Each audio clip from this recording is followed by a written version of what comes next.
embora tudo que nos leva hoje na vida, né, se ligar às coisas materiais, principalmente com uma proximidade do Natal, que deveria ser uma coisa espiritualizada, a gente só pensa em comprar, dar presente, né, se esquece, e às vezes de cuidar do espírito. Bom, desde o ano passado, desde o ano de 2011, nós estávamos pensando em convidar o nosso amigo Rogério, conhecido pelo pseudônimo de João Valelã, para nos vir presentear uma palestra sobre orientação de tudo que ele escreveu nos seus livros, que vocês podem depois, se desejarem, adquirir ali na mesa de fora. E durante muitos momentos nós tivemos dúvidas sobre esse encontro. Eu reconheço que devido a diversos fatores que foram ocorrendo, inclusive uma questão de doença dele, pessoal, e minha, né, a gente foi prolongando e deixando para lá. Para que vocês conheçam um pouco melhor o assunto que vai ser difundido hoje pelo João Valelã, que é Reintegração Cósmica, faz parte de um dos livros da trilogia inicial que ele escreveu mais ou menos até 2000, né?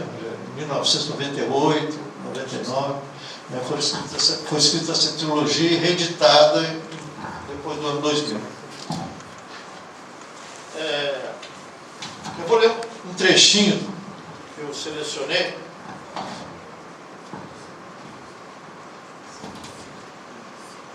Desde o momento em que tivemos contato com as obras de João Valelã, em meados de 98, uma série de ocorrências vibratórias passaram a instigar profundamente nosso íntimo, provocando ruptura de determinados padrões há muito arraigados em nossa mente e, simultaneamente, alicerçando novos paradigmas que nos permitem enxergar o horizonte cada vez maiores.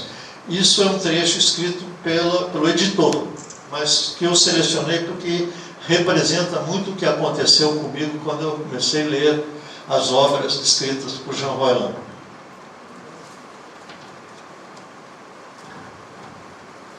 E agora eu vou ler um trecho que faz parte do prefácio escrito pelo próprio João Valelã nesse livro, Reintegração Cósmica. Dissertar a respeito da história da civilização terrestre é referir-se a um certo contexto cósmico da queda existencial de algumas comunidades planetárias que, num passado remoto, foram trazidos para a Terra.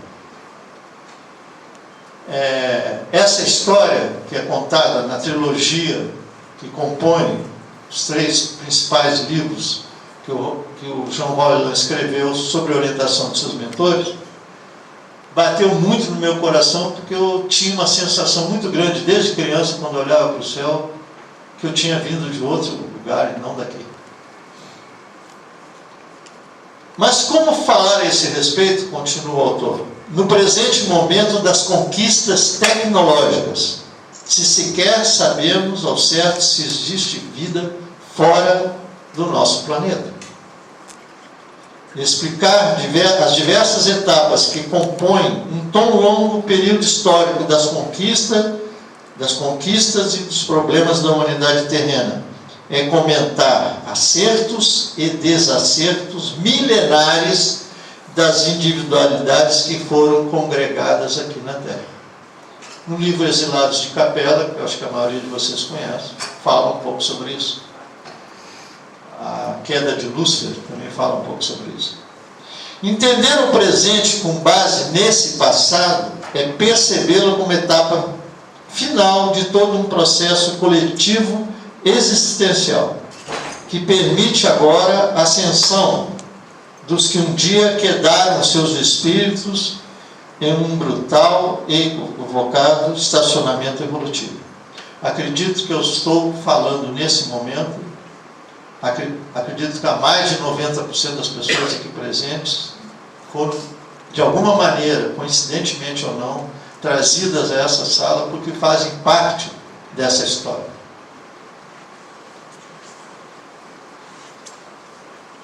Reintegrar-se a uma situação existencial antes vivida é o que está prestes a ocorrer com boa parcela da população terrestre.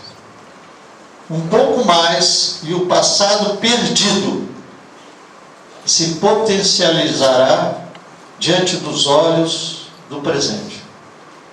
De nossa parte, diz o autor, obrigamos-nos a considerar as informações aqui presentes como comentários despretensiosos de notícias do céu sobre as coisas da terra. Despretensiosos porque recebidos e retransmitidos por um homem do mundo, como ele se considera ser, com seus limites e fragilidades, mas que ainda assim consegue perceber de forma precisa, inconteste, a real procedência dessas informações. Então, apesar de ele se considerar uma pessoa pequena, e eu acho que é um pouco de humildade demais dele, ele sabe a real procedência dessas informações. Aos irmãos e irmãs em curso na evolução da Terra, oferecemos essas informações com carinho. Que o Mestre dos Mestres nos abençoe o esforço redentor. Quando eu li essa trilogia no início da década de 2000, eu perguntei, por que ninguém mais fala sobre isso? Uma história que batia tão forte no meu coração, como sabendo que era a minha história de vida, de várias vidas, eu me perguntava às vezes por que só ele recebia essas informações, na época. E hoje nós sabemos que vários médiuns espíritas começaram a escrever sobre isso. O livro Reciclagem Planetária, aquele que nós vimos juntos, do Divaldo, o anterior a esse. Quem leu? Transição Planetária. E agora, finalmente, nesse livro, Amanhecer de uma Nova Era, Divaldo está, através do Espírito Manuel Filomeno de Miranda, falando sobre a vinda de seres de outros planetas, encarnando agora na Terra para essa transição que o planeta vai passar, dentro daquilo que o Espiritismo chama de mudança de planeta de expiação e provas para planeta de regeneração. Então agora, eu sei que não só o João Valda fala sobre o que ele escreveu na trilogia. Porque levou 10 anos para que outros espíritos percebessem isso, não cabe a nós julgarmos, nem tentar entender. Cada um tem o seu momento, como eu também tive o meu momento de vida, para saber da minha história extraplanetária, e que bateu muito forte no meu coração. Hoje, conversando com ele, no momento que nós estávamos vindo do almoço, eu falei para ele que eu li muito ao longo da minha vida, mas que a trilogia dos mentores passaram para ele foi muito importante para que se montasse um quebra-cabeça na minha vida, eu entendesse tudo que eu precisava entender. E espero que esse momento que vocês vão usufruir com as palavras do meu amigo Rogério, conhecido pelo pseudônimo de Jean Valjean, possam trazer também a vocês, ou através dos livros que ele tem ali para trocar com essas informações conosco, possam trazer para vocês o conhecimento que eu recebi, que eu agradeço muito a Rogério, aos mentores do Rogério, né? Já que ele mesmo diz que eles tragam as informações que eles passam para ele. Então, eu agradeço a todos a presença, peço desculpa por esse pequeno atraso que houve, e que a gente possa, todos nós, usufruirmos aquilo que ele vai nos trazer acima do contexto. No final, eu vou distribuir um papelzinho para que vocês façam alguma pergunta, e aqueles que quiserem se prolongar no final dessa tarde, ouvindo as respostas das suas perguntas, estaremos todos aqui presentes. Obrigado a todos pela presença.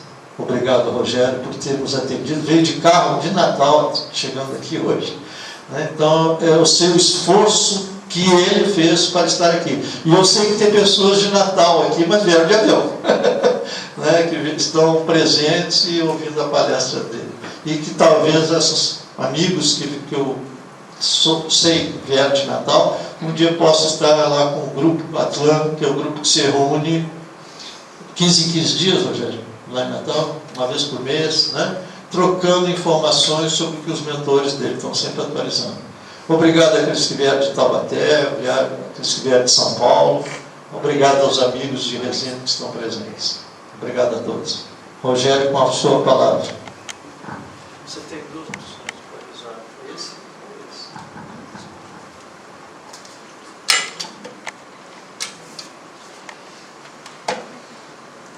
Boa tarde. Boa tarde. Que permaneçamos em paz. Antes de começarmos as nossas reflexões sobre o tema, a integração cósmica, eu me obrigo a pedir a cada um de vocês toda a prudência possível diante do que aqui vai ser dito, por vários motivos. Primeiro, devido à minha estatura espiritual, que é nenhuma para estar falando nesse tipo de assunto.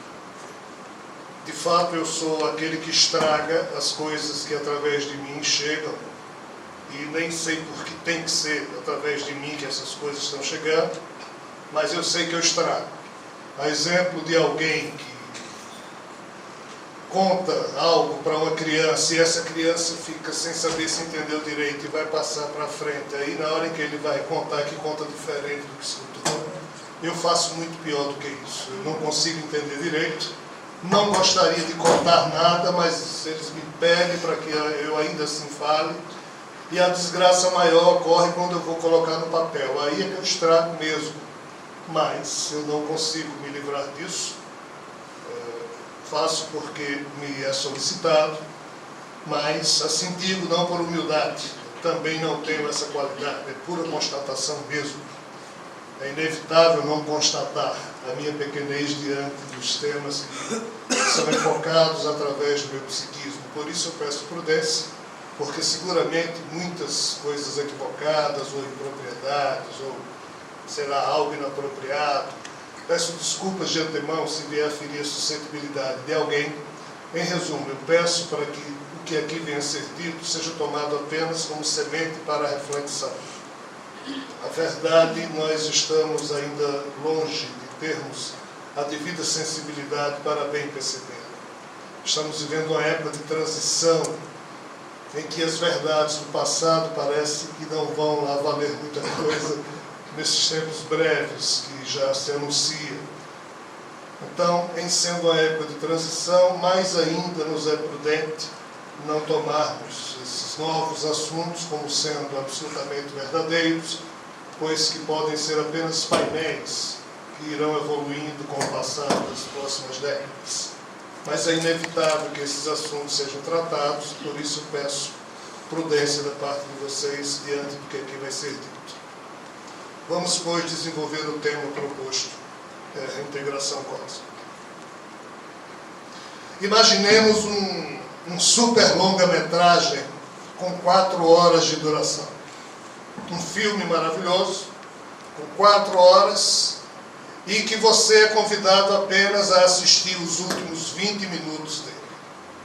Então você entra no cinema, o filme já está rolando há 3 horas e 40 minutos, aí você senta, começa a assistir os últimos 20 minutos, e de repente, quando vai chegando o 15º minuto, que você está ali, falta energia, e você não vê o final do filme.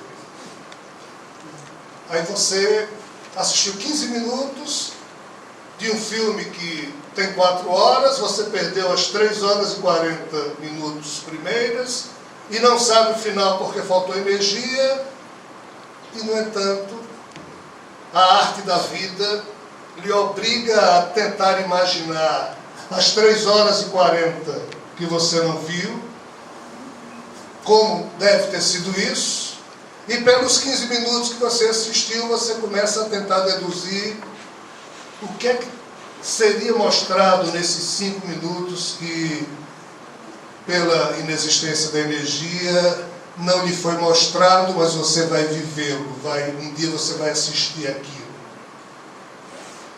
Essa pobre metáfora serve mais ou menos para significar os 15 minutos da função da nossa existência diante desse contexto, em que a gente nasce na Terra sem entender direito o porquê de estar nascendo. Papai e mamãe não explicam para a gente por que a gente está nascendo, porque eles também não sabem por que nasceram. E a gente vai para a escola e também ninguém diz muita coisa, já que as escolas do mundo estão formando os profissionais que o mercado precisa, e gente adulta, sensata e honesta está ficando raro, porque nem na família, nem nas escolas isso é apregoado, testemunhado. E assim, esses 15 minutos que correspondem aos nossos 80 anos, 70, 90, 100, a gente fica tentando entender, mas o que é que houve para que as coisas agora estejam desse jeito? E as coisas estando do jeito que estão, o que é que diabos vai acontecer? Por que tanta notícia estranha de inúmeras visitas de seres de outros mundos, de ETs, baixinhos, anões, pequenos, altos, gigantes, bonitos, feios, charmosos, fedorentos, perigosos, amorosos? E por que tanta notícia de um passado absolutamente estranho, em que cada povo tem uma religião, tem Deus, e os povos disputam e matam uns aos outros, porque os deuses mandam, e as religiões que surgem, uma pretende ser melhor que a outra, e que loucura foi essa, ou que loucura é essa, ou até onde vai essa loucura? O drama da gente começa não pelo fato da gente não imaginar o futuro que nos espera. O nosso primeiro drama começa pela nossa incapacidade e pela nossa preguiça de tentarmos entender o que se passou, o que explicaria o presente. Já que os processos contínuos vão acontecendo de modo que você identifique, essa foi a primeira etapa, essa aqui foi a segunda, a terceira, então por isso que surgiu essa transformação. Isso chama-se continuidade. Peter Drucker, aí já na área de administração, escreveu um livro cujo título é A Era da Descontinuidade, porque ele dizia que nós vivemos uma época em que você não percebe as etapas de um processo em curso e, de repente, de forma descontínua, ou seja, sem que a continuidade do processo esteja diante dos seus olhos, algo acontece e você diz, isso veio de onde? Tipo a lava de vulcão ou petróleo que de repente sai do solo e você simplesmente se surpreende com o que está vendo. O nosso grande problema é que muita coisa estranha que está acontecendo hoje vai acontecer, somente tem a explicação da continuidade processual num passado sobre o qual nós não temos hoje mais muitas notícias. São as tais 3 horas e 40 minutos do filme que a gente não viu, mas aconteceu. E o pior, a turma que viu já morreu. A coisa é tão séria que alguns que morreram desenvolveram uma tecnologia amorosa, espiritual fantástica através do canal Médico Único, para dizer de lá algumas fofocas que nos ajudem a perceber o que é que houve. Mais estranho ainda é que, além da mediunidade via espírito desencarnado, surge a canalização via seres de outros orbes, que irem também se aproximando da Terra, escolhe alguns seres humanos para darem notícias dessas 3 horas e 40 minutos que ninguém viu. Afinal de contas, por que as coisas são do jeito que estão? O que é que aconteceu? Devemos acreditar em tudo que é dito sobre esse passado? Não. Devemos refletir. Mas, além das fofocas espirituais e extraterrenas, que chegam através de processos mediúnicos e de canalizações diversas, existem registros que foram deixados por pessoas que assistiram essas 3 horas e 40 minutos iniciais do filme, ou seja, que viveram no passado e deixaram registros sobre o que eles viram, sobre o que eles presenciaram. Mas aqui implica nós abordarmos um tema pouco agradável, que tem a ver com a cretinice humana, ou seja, a nossa própria cretinice. Porque nós, ditos seres humanos pensantes, nós acabamos com praticamente todas as notícias referentes a essa época que a gente não viu, não viveu, a essa parte do filme que a gente perdeu. Mas como? Em Alexandria, no século II a.C., existiam cerca de 800 mil volumes que falavam de um passado que nós hoje desconhecemos, mas que há 2.200 anos atrás, esse passado era abertamente comentado, não por doidos contatados, mas pelos homens e mulheres mais brilhantes da época. A elite cultural do mundo falava desse passado que para nós hoje é piada. Porém, Júlio César, nas confusões amorosas com Cleópatra e Marco Antônio, um certo canhoneiro lá de uma nau romana, bebeu além do que devia, na hora de dar um tiro lá no canhão para assustar o pessoal de Alexandria, atirou na própria biblioteca. E quase todo esse grande compêndio de notícias desse passado pegou fogo.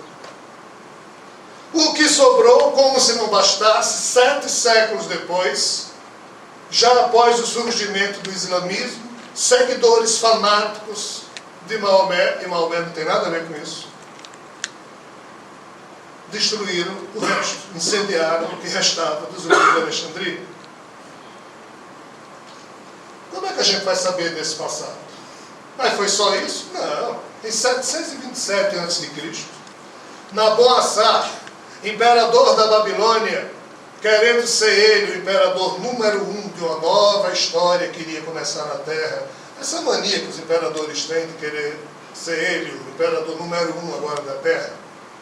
Esse negócio número 1 é complicado, pessoal. Então, Naboassar, querendo que a história começasse a partir dele, simplesmente mandou seu exército destruir todas as notícias de qualquer coisa que existisse sob a forma de biblioteca, arquivo do passado histórico, porque ele queria aniquilar todo o passado para ele ser o número 1. A história só passaria a existir a partir dele. Olha o tamanho do ego do rapaz. Entre os anos 212 e 221 a.C., na China, o pretenso imperador imortal chamado Xin Shi Huangdi mandou destruir bibliotecas que tinham notícias de 20 séculos antes dele, porque ele também queria ser o número 1. Em 1453, quando os frades espanhóis chegaram na América Central, diante de milhares de códices, ou seja, de livros talhados ou escritos em pedras dos maias, o frade Diego de Landa e o seu companheiro, em sabendo que eles eram homens de Deus e em vendo toda aquela coisa escrita estranha na frente deles, eles concluíram que aquilo só podia ser escrita do demônio, já que eles eram homens de Deus e não sabiam ler aquilo, e simplesmente destruíram tudo, e apenas 2 pedaços de códices escaparam. A questão é, o que é que sobrou desse passado? A gente não viu o filme, todo mundo que viveu esse passado morreu. O que existia de registro escrito? Nós mesmos, com a nossa cretinice, tratamos de destruir. E somos o quê hoje? Uma geração órfã. A gente não sabe nada de onde veio, o que é que houve, por que é que as coisas são desse jeito. Mas ainda assim, todos nós sabemos a verdade. Não, isso aqui não pode ser, isso aqui pode ser, as religiões afirmam isso, negam aquilo, e assim, sem saber de nada, nós vamos afirmando tudo, vamos negando algumas coisas, e a vida vai passando, a nossa cretinice estaciona em torno das opiniões e verdades que a gente pensa ser as corretas, mas a vida sempre vai nos mostrando que tem algo de muito errado naquilo que a gente pensa que é o correto. O fato é que essas pequenas queimas de arquivo que existiram ao longo do processo histórico da Terra fez com que todas as bibliotecas desse passado, Pérgamo, Alexandria, Nínive, todas as bibliotecas desse passado fossem ou destruídas ou incendiadas de um modo ou de outro. As notícias que foram deixadas pelos nossos antepassados, todas elas praticamente foram destruídas, à exceção das registradas sob o aspecto de construções megalíticas, mas muito disso foi quebrado. Então, esse filme continua desconhecido para nós. Mas há uma pequena parcela dessa história perdida, há um pequeno conto ou há um fio condutor que no meio de toda essa queima de arquivo sobreviveu. E é uma história que vem sendo contada ao longo dos milênios. De vez em quando ela se torna subterrânea, ninguém fala dela durante alguns séculos. Aí de repente aparece alguém falando.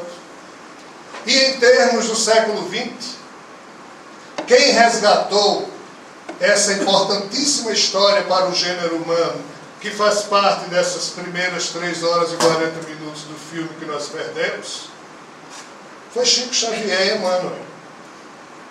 Em 1938, quando Chico e Emmanuel produziram o livro A Caminho da Luz, Chico praticamente rompeu com a trivialidade das mensagens espíritas. Seja bonzinho, seja amoroso, que Deus vai lhe ajudar, que você sendo bonzinho, amoroso, você, quando morrer, se dará bem no céu. Isso é importante, é.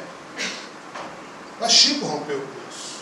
E começou a falar de coisas proibidas. Chico, em 1938, falou nos exilados de Capela. Que diabos eram exilados de Capela? Ninguém sabia. Chico falou nas promessas do Cristo cósmico.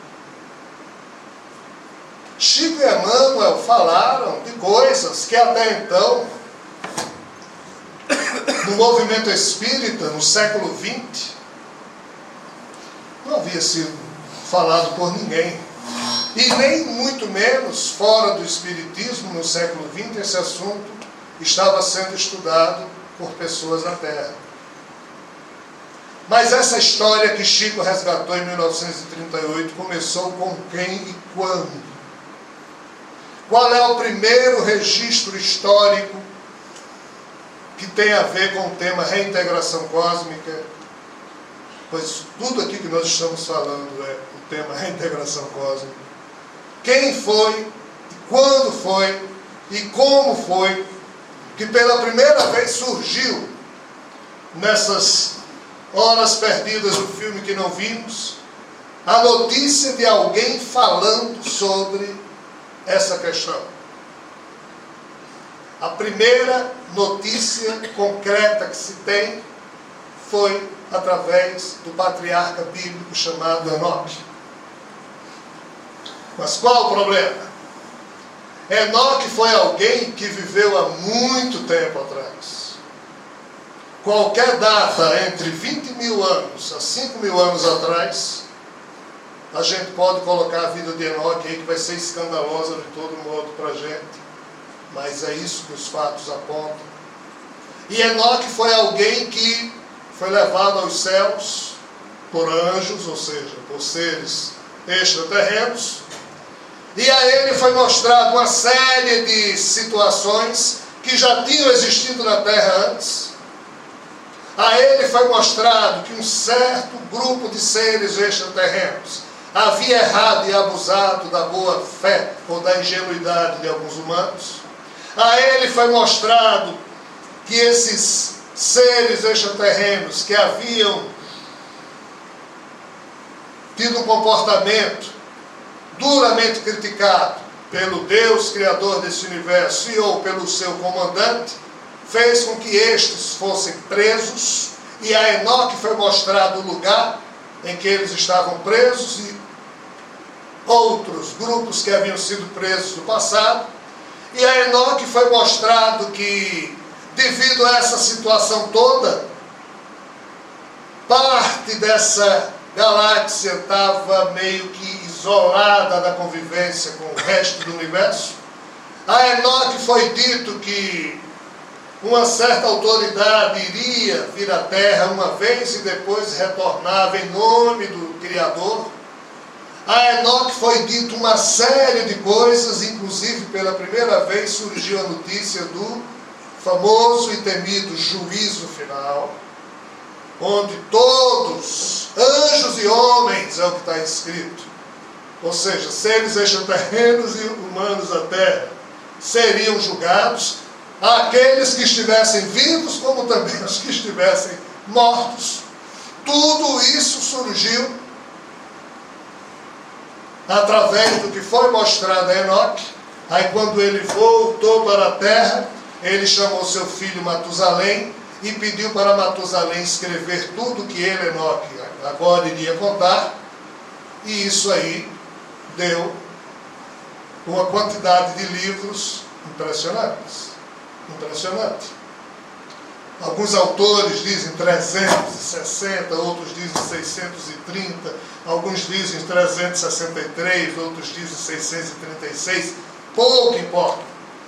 O fato é que dessas centenas de livros que só Enoque escreveu, sabem quantos escaparam às tais queimas de arquivo que a gente se referiu há pouco? Pedaços de 2. O resto foi destruído nas tais bibliotecas, nos incêndios e nas confusões. Mas, isso agora, porque quando Enoque escreveu esses livros, os livros de Enoque eram best-seller.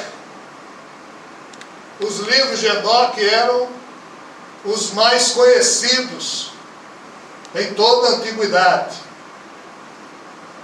Não tinha internet. Mas ele era conhecido. O conjunto da obra de Enoque era conhecido. Tanto era que, quando os hebreus se transformaram em judeus, e o que é isso? O que é que isso significa? Isso significa que o Deus dos judeus, ou dos hebreus, quando escolheu Moisés para libertar as 12 tribos de hebreus que eram prisioneiros do Egito, essas 12 tribos descendentes de Abraão, Isaac e Jacó, quando Moisés toma as 12 tribos e as leva pelo deserto, na direção da terra prometida, o deserto era cheio de povos nômades que ali existiam, e esses povos atacavam as 12 tribos. E os hebreus chegaram à conclusão que era melhor eleger um rei, pois que os 12 exércitos que existiam, já que cada tribo tinha o seu exército, em sendo comandados por um só rei, seria melhor para que ele se defendesse do ataque dos povos estrangeiros. Então foi assim que o povo hebreu surgiu, e foi assim que por volta do ano 1020 Saul foi eleito o primeiro rei dos hebreus. Saul, Davi, Salomão foram os primeiros reis. Quando Roboão, filho de Salomão, em 922, foi assumir o reinado sobre as 12 tribos, eis que ocorre o primeiro cisma. As 10 tribos de Israel não aceitam Roboão como rei, então criam o reino de Israel, e as 2 tribos do sul criam o reino de Judá. A partir daqui, toda a história iniciada com Abraão estava agora resumida a 2 reinos. Os livros de Enoque eram sim conhecidos nesse tempo. pois que as escrituras que daqui surgiram falam dos livros de Enoque. O fato é que nessa época o maior império do mundo era o Império Assírio. E o Império Assírio, durante 200 anos, ficou atacando tanto o reino de Israel como o reino de Judá. E em 722, finalmente o Império Assírio domina as 10 tribos do reino de Israel e as leva como tribos prisioneiras. E essas 10 tribos se miscigenam no vastíssimo Império Assírio. E a notícia dos livros de Enoque se espalha no Império Assírio através das 10 tribos de Israel. Só que a partir daqui elas são consideradas tribos historicamente perdidas. E toda a história começada do povo hebreu via Abraão agora se resumia às 2 tribos que formavam o reino de Judá. E assim, o reino de Judá continua sobrevivendo aos ataques assírios, mas quando o Império Babilônico, em 586, domina toda aquela parte do mundo, domina também o reino de Judá, e os judeus se tornam prisioneiros dos babilônicos. Lá, na época do cativeiro da Babilônia, os livros de Enoque eram referidos, tem registros sobre isso. Ou seja, essa história de queda de anjos, de seres extraterrenos, o isolamento da terra, a vinda de seres de fora para cá, a vinda de um Messias que haveria de reconduzir os que viviam na terra na direção pretendida pelo Criador do Universo, tudo isso estava sendo anunciado pelos profetas do povo judeu e estava escrito já através das notícias dadas por Enoque. Porém, Ciro, rei dos persas, no ano 530, domina todo aquele mundo. Os judeus passam agora a ser prisioneiros do Império Persa. Ciro permite que eles retornem para onde quiserem, desde que paguem impostos. E durante 2 séculos os judeus ficam pagando imposto aos persas, até que Alexandre Magno surge no cenário e o Império Macedônio se estabelece em todo o mundo conhecido e coloca a educação helênica como o aspecto mais importante da vida das pessoas. Nesse tempo os livros de Enoque eram conhecidos, alguns, já não todos.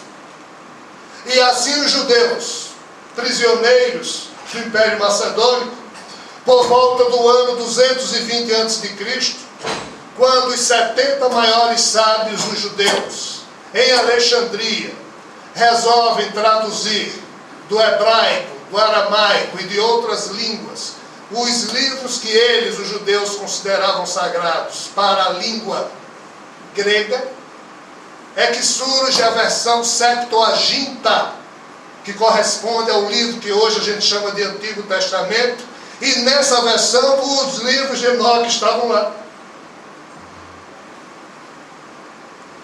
Só que, de forma resumida, o Império Romano domina a cena a partir do ano 72 a.C. aproximadamente. Surge depois Jesus, surge o cristianismo, depois da morte de Jesus, e durante a época de Jesus, as notícias de Enoque eram referidas nas conversas, e existem epístolas que falam também dos livros de Enoque, escritas por homens que viveram ao tempo de Jesus. Mas qual o problema? O problema é que o cristianismo passou a ser perseguido pelo Império Romano, e somente quando Constantino, no início do século IV, se torna cristão, é que o Império Romano para de perseguir o cristianismo e transforma o cristianismo agora de uma religião perseguida na religião oficial do Império Romano. Portanto, ela se torna católica, apostólica, romana. Mas qual o problema do imperador Constantino? Nessa época, existiam centenas de igrejas cristãs espalhadas no sul da Europa, no Oriente Médio, no norte da África, na Ásia Menor, e cada igreja tinha um bispo. E cada bispo e igreja tinha um conjunto de escritos falando sobre Jesus. E a igreja de Roma, que até então era subterrânea, porque era perseguida pelo próprio, a igreja cristã de Roma era perseguida pelo próprio Império Romano, mas quando o Império Romano assimilou a religião cristã e transformou em religião católica, A igreja de Roma, que antes não tinha importância nenhuma, passou a ter muita importância. Qual o problema da igreja de Roma?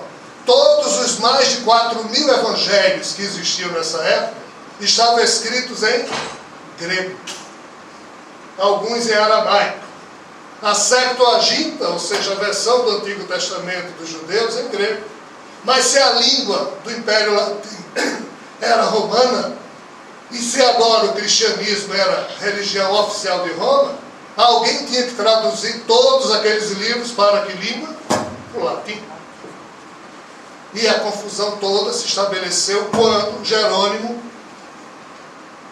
que era um padre polemista de Alexandria, mas respeitado por todas aquelas igrejas,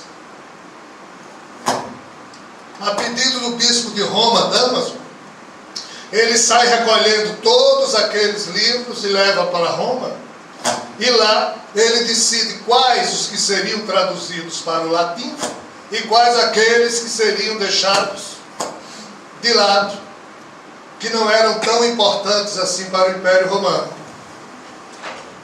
Foi aqui que surgiram os evangelhos canônicos e os tais evangelhos apócrifos.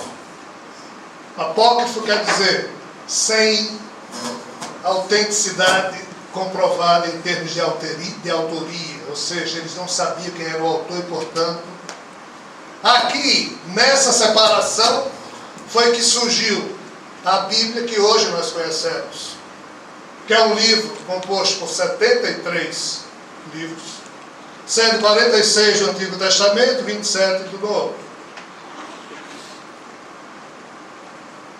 Quem fez isso? Jerônimo, com a melhor das intenções. Para evitar o trabalho, ele apenas traduziu a Septuaginta, que estava escrita em grego, para romano, mas aí os padres de Roma pediram para ele tirar o livro de Enoque. Foi quando o livro de Enoque passou a ser considerado apócrifo. Na verdade, ele sumiu. Ele deixou de ser falado ao longo dos próximos séculos. Mas em 378 depois de Cristo, ou seja, no século IV, esse mesmo Jerônimo está registrado nos anais de um grande conclave que houve em Alexandria. Qual o tema que eles estavam discutindo nesse conclave? A queda dos anjos. Ou seja, os exilados de Capela. Ou seja, o juízo final. Isso está registrado em 378 depois de Cristo. Mas a partir daí ninguém fala mais dos livros de Enoque, pois que durante quase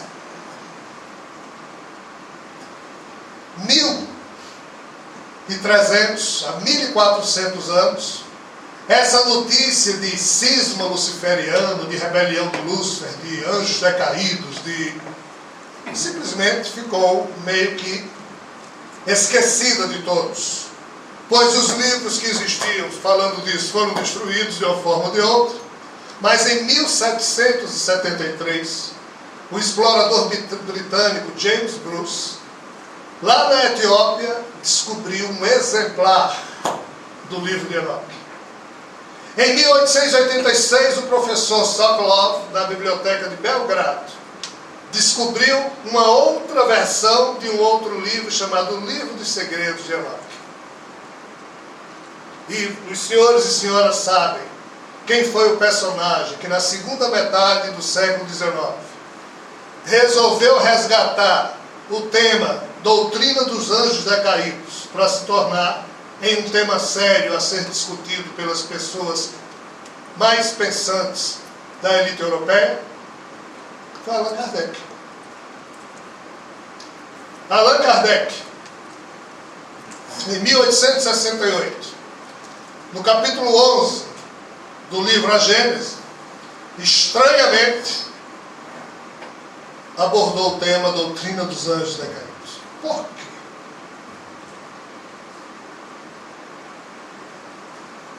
Só pode ter sido porque os espíritos o intuíram ou deram um recado através de outros médios para que ele depois de Kardec foi Chico em 1938, no livro A Caminho da Luz. Então vejam bem, essa parte do filme,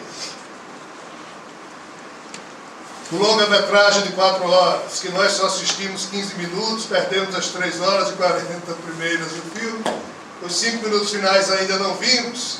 Essa história, a doutrina dos anjos decaídos, é o fio condutor que une todo o passado ao presente que estamos vivendo e que une também o nosso presente ao futuro. Por quê?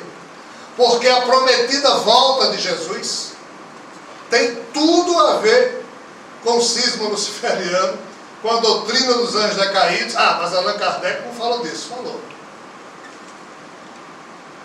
Em muitas páginas dos livros que escreveu. Mas a quem interessar possa, capítulo 17, livro A Gênese. Kardec fala claramente, Jesus anuncia que voltará à Terra, mas não diz que voltará num corpo carnal. Ele diz que voltará em espírito, com letra maiúscula, para julgar a cada um e dar a cada um conforme suas obras, quando os tempos forem chegados, ponto.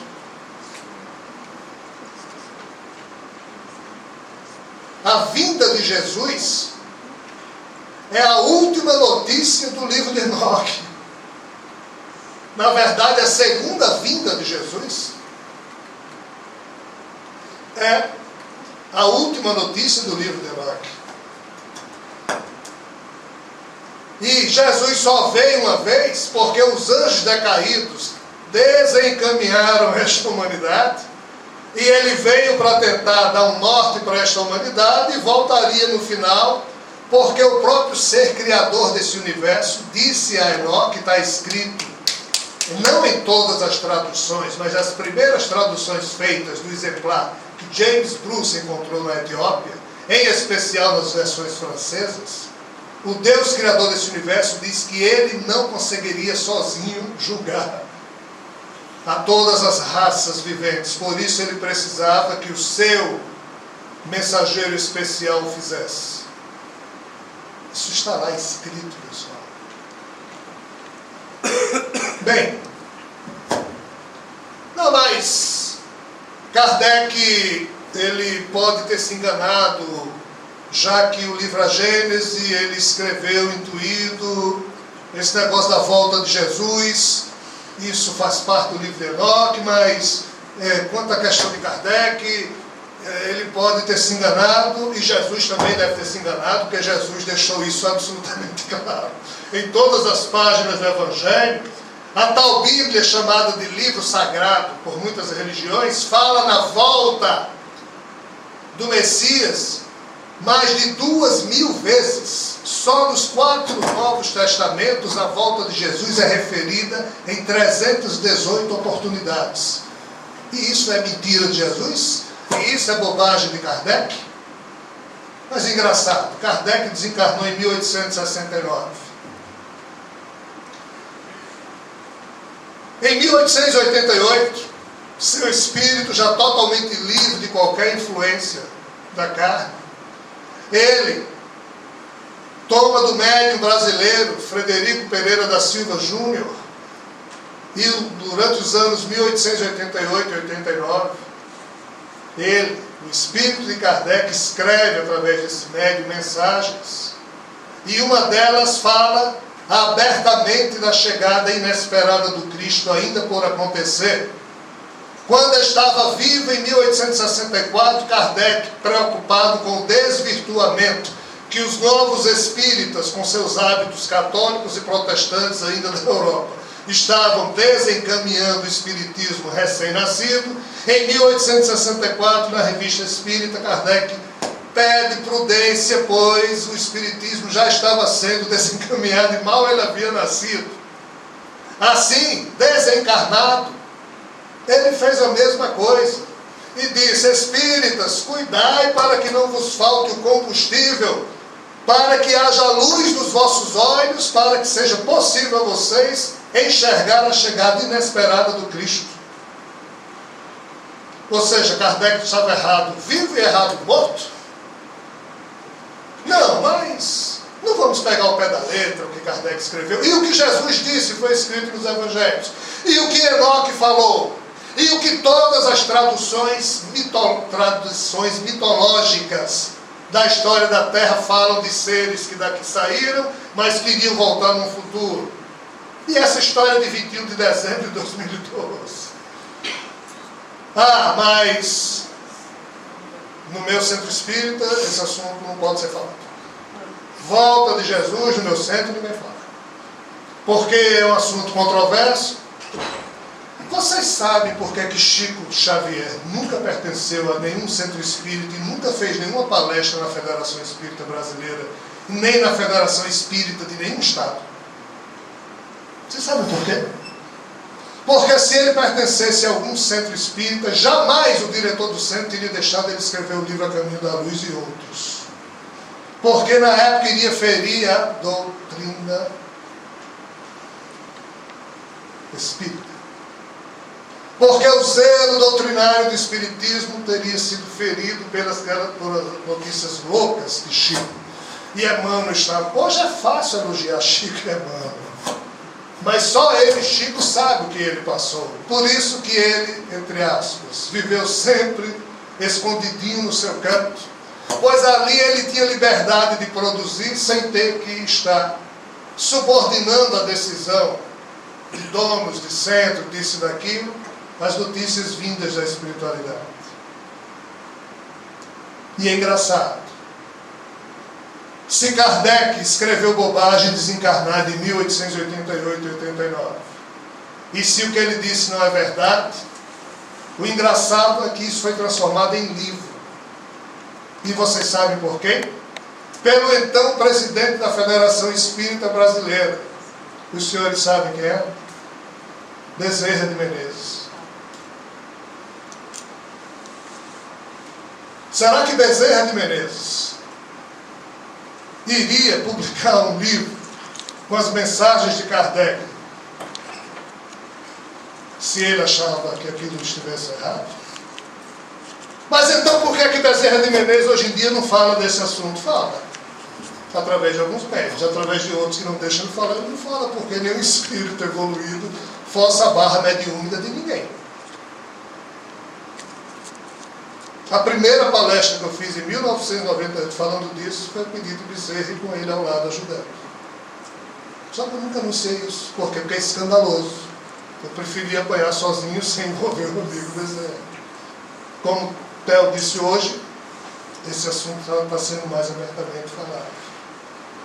Mas, se essa história que começou com Enoque, que atravessou muitos milênios e foi resgatado por Kardec no século XIX, e depois por Chico Xavier no século XX, e nós estamos no século XXI, nós compreendemos o que a respeito dela?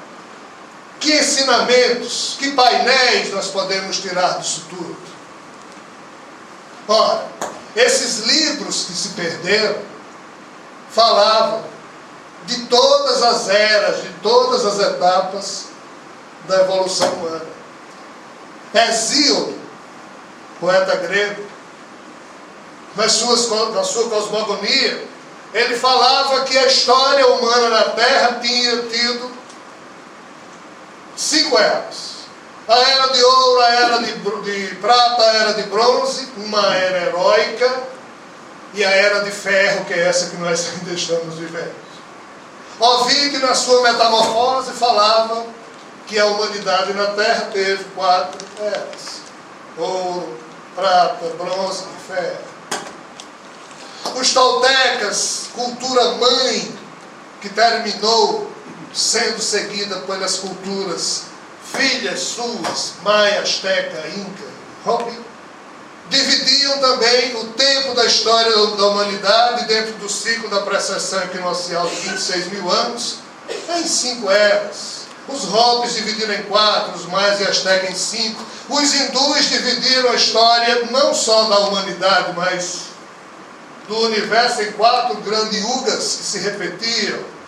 Enfim, esse filme que a gente não viu esse passado que para nós parece estranho, todo ele conseguiu ainda ser minimamente reproduzido através de escritos que não foram destruídos, que estão aí, mas hoje nós chamamos isso de quê?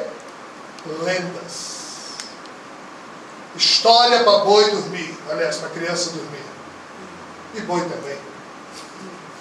Histórias que não servem para nada. Porque, apesar de todo o esforço de Jesus, de Kardec, de Chico, de muitos outros, para resgatarem esse tema, quem de nós leva isso muito a sério? Eu não estou falando nós aqui, estou falando dos 7 bilhões de habitantes da Terra que levam isso a sério. Mas quem de nós aqui nesse auditório leva isso realmente a sério?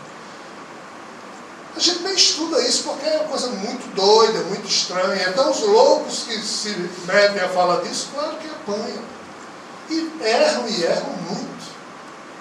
O fato é que o principal tema que sempre esteve presente nessa parte do filme que nós não vimos, chama-se isolamento. Porque dentro do contexto do cisma luciferiano, que é a tal doutrina dos anjos decaídos, devido a um contágio vibratório, quem adoeceu teve que ser separado do resto das famílias cósmicas e ficar numa espécie de quarentena até que essa doença seja superada ou que alguém consiga resolver o problema junto com os doentes. Então, o tema isolamento foi um dos principais quesitos que foi discutido ao longo desses milênios que nós não vimos, mas cujos registros foram apagados, mas alguns que sobraram ainda apontam para a importância do tema. E o que é que significa isolamento? Algo muito sério. Qual o problema? Imaginemos aqui que nós, 10 pessoas daqui, contraem uma doença muito séria, que tenham que ser separadas do resto para não contaminar. Aí vão ser obrigadas a viver no meio da floresta amazônica. Aí 10 pessoas lá chegam, acostumadas a toda uma vida sofisticada, com computador, com telefone celular, carro, avião, talher, micro-ondas, de repente são soltos lá e têm que sobreviver. No início, esses 10 seres humanos vão continuar sendo seres humanos, mas com o tempo vão estar disputando comida com os bichos. E provavelmente vão se transformar em bichos para poder brigar com os bichos, para sobreviver. Aí não mais tendo as facilidades que os tornavam seres educados, lá vão ter que fazer um pouco de tudo para sobreviver. Aí imaginemos que essas 10 pessoas começam a criar. Criancinhas começam a nascer dessas 10 pessoas. E essas criancinhas já nascem sem nunca ter visto a cidade, só conhecem a selva. E para aquelas crianças, por mais que os pais digam que eles vieram de São Paulo, de Resende, de Nova York, as crianças vão escutar assim, mas não tem livro, não tem TV, não tem nada, elas vão criar uma imagem mental daquilo, o tempo continua a passar, eram 10 pessoas, agora já são 50, outras gerações nascem, que nunca viram a cidade, aí aquelas primeiras 10, os pais daquela geração morrem, então aquela turma vai crescendo, vivendo no meio da floresta, isolados do contato com a civilização, e lá ficam achando que a vida é aquilo ali, ponto final. Quando fora da floresta, a vida continua, mas eles não têm consciência disso. O peso do isolamento na evolução espiritual de cada um de nós é terrível. E nós, todos nós que estamos encarnando ciclicamente aqui na Terra, estamos isolados da convivência com outras civilizações há muito tempo, por uma série de fatores. Um deles diz respeito a exatamente o principal problema do cisma luciferiano, quando os seres que ali viviam adoeceram e pela doença que contraíram, perderam a simplicidade diante da vida. Em perdendo a simplicidade, foram se transformando em seres ensimesmados, desconfiados. Ninguém confiava em ninguém. E em sendo seres complicados, foram perdendo a capacidade de amar, de sentir ternura, carinho. E esses seres chegaram a um ponto tal de vibração doentia que ninguém os prendeu em canto nenhum.